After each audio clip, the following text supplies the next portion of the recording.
You're gonna want to watch this if you want to see more weird stuff from Ari Aster. Hi, this is Shadowscape Pictures, and this is the review for Eddington, a fictional story set during the planned ahead demic. A sheriff tired of pushing policies for wearing masks when he even himself has a hard time wearing one, deciding to run for mayor against a previously elected mayor, and things get a bit dicey in Eddington, New Mexico. This film was a bit of a surprise, I'd say. Ari Aster going from more horror to more of a political satire film was kind of interesting. I was shocked at how more of a centrist film this was. He chose not to be focused on one political side, and he just showed how both sides can be really petty and really screwed up. The music score in this film is okay. I didn't really remember too much from it, so in that case, it's pretty well unmemorable. The cinematography was unique and interesting. Ari Aster took more of a grounded approach with this film, and there's some very unique shots with Joe Cross's character played by Joaquin Phoenix. The way he holds his AR and the camera moves around him, giving you this very intense feel of whether something was gonna happen to him or not. I thought this was really great. The pacing to this film is a bit slow in some parts. The editing could have been tightened up a bit, and some scenes could have been possibly cut to give it that faster pace. Obviously, this is more of one of those modern Western films. It did remind me a lot of like No Country for Old Men, but that film has much better pacing than this one. Now, I'm just gonna explain this shit to some degree because this story is something else. If I were to just give you some basics, you probably wouldn't get it. So you might as well just listen to me explain this damn shit.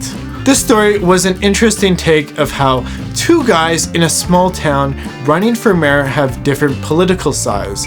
Obviously, one leaning more left by Ted Garcia, played by Pedro Pascal, and the sheriff Joe Cross, who leans more right, played by Joaquin Phoenix. Tensions between them get higher and higher as the film escalates into an absolute web of chaos. Now, I will say this is still a weird-ass movie from Ari Aster. It doesn't take away from Ari Aster's weirdness, so you're gonna enjoy this one, I think. Joe goes full force into running for mayor, making signs and calling people that lovely F word that rhymes with maggot. And I haven't heard that in a while in a lot of modern films, so it was great to hear that again because it made me laugh. Ted pushes more campaigns to run for mayor, and there's this sense that he's a little more fake of who he says he really is, which I think politicians love to do because they love lying to people constantly. Can we shut this bitch up?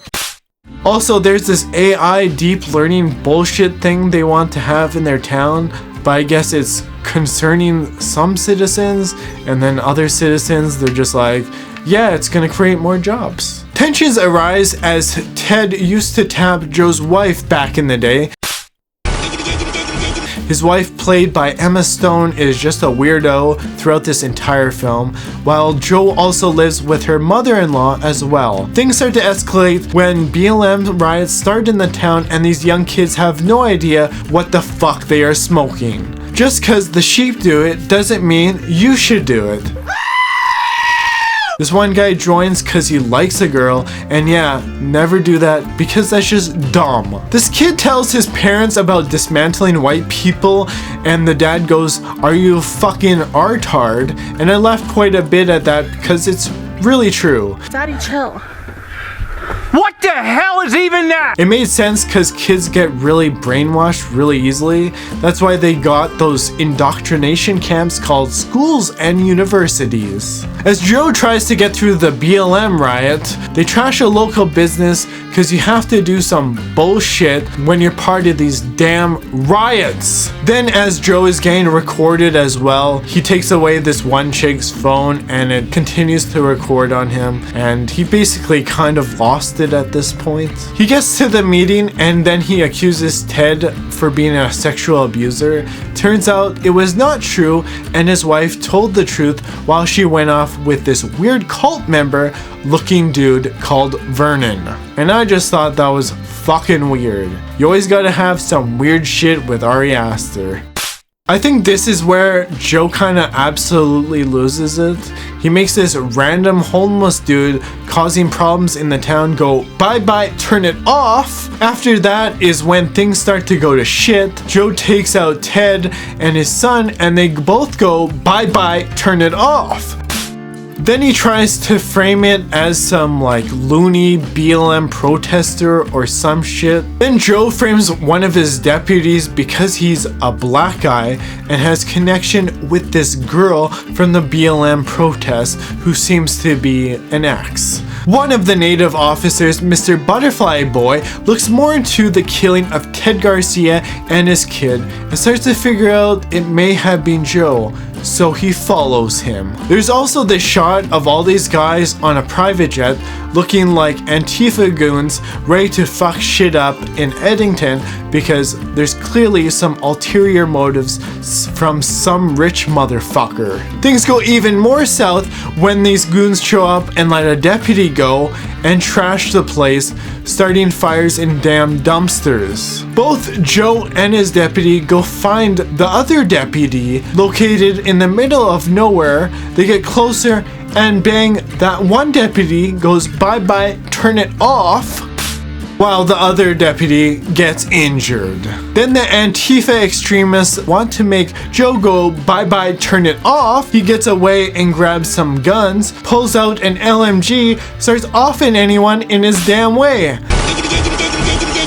Then Butterfly Boy goes bye-bye, turn it off, kinda by accident, but kinda not at the same time, because those Antifa goons killed this guy. I thought this part was really interesting because Ari Aster kept such great intensity because you never knew where these Antifa guys were coming from, and just the way the camera moved and all that. It was very intense. You really had no idea what was gonna happen to Joe's character because he was just walking down the street and these guys are dressed in black, so you never really knew what was actually gonna happen to him. Then Joe runs out of bullets after almost offing the kid who joined the BLM for a chick. An Antifa dude stabs Joe in the head. Oh, it happened anyway. And he basically goes bye-bye, turn it almost off. This was definitely some karma for the crap Joe pulled throughout this entire film. The BLM guy comes out of hiding with a gun and recording it on his phone, offing the Antifa guy after missing almost every shot. Exactly what some of these Gen Zs would do for sure. And that shit was funny. The kid becomes a hero for not really doing a whole lot, and then it shows a bunch of clips where he basically got internet famous because he shot this one guy or whatever. That's just how people make other people famous. And then Joe becomes disabled and he stays mayor. They then pushed this AI place in Eddington with the help of his wife's mother-in-law, and obviously the guy that was helping, Ted Garcia, pushed this crap as well. She then takes care of Joe after his wife goes away with good old boy Vernon, apparently the cult member. Then there's a shot where the caretaker jumps into bed with him and his mother-in-law. And I was just thinking, what the fuck is going on? Ari Aster just has to add some weird shit. And then obviously you have to have a shot where the guy can't make it to the toilet and you just have to have him showing you like cock and balls and everything. And I'm gonna rock out with my cock out. Yep, that's what I'm talking about. Like, was it really necessary? Probably not, but you know Ari Aster just had to get the cock in there. I'm gonna hang out with my wang out. And that's the movie. Weird in a lot of damn ways, but clearly telling us how dumb our society can be when we run on emotions and a bunch of crap. There's definitely a level of depth showcasing how both political sides are dumb at times and how riots are really dumb, especially when it's at the expense of local people trying to make a damn living. Why you gotta ruin their fucking shit? Also, the Antifa extremists seem to be more of a plant to cause more chaos, funded by some corrupt motherfuckers. And that's just really interesting that's in this film, because I did not really expect Ari Aster to make more of a centrist film in a way. It really showed both sides, and he didn't really lean into the other side too much. There's definitely some truth to all of this, and at the end of the day, we're all gonna have different opinions, and that's why it keeps things interesting, because if we all had the same thoughts, life would be kind of boring, wouldn't it? Overall, this movie is pretty entertaining. I'd give it a 7 out of 10, I think. And it's something I have not said many times this year. This was one that was pretty surprising, but the slowness and pacing was really the only thing holding it back. And I think you can only watch this so many times. That's a review for Eddington. If you guys like this video, like, comment, and subscribe, and let me know if you're gonna watch this or not. But overall, it's a very decent film. And of course, if you didn't like this video, bye bye, turn it off!